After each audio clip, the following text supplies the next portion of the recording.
பட்டாம் பூச்சியை போல் பூவின் மீது நடப்பவளே, மஞ்சத்தாலி கண்ணில் ஒத்தி நெஞ்சுக்குள்ளே மறைத்தவளே.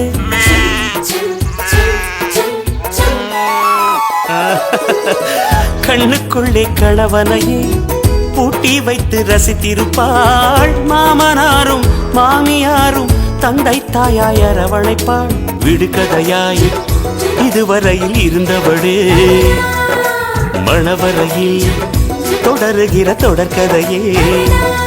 ஒரு பெண்ணுக்குண்டான குணமெல்லாம் அப்போதும் இப்போதும் எப்போதும் கொண்டாடி கஸ்தூரி, ஓ கஸ்தூரி.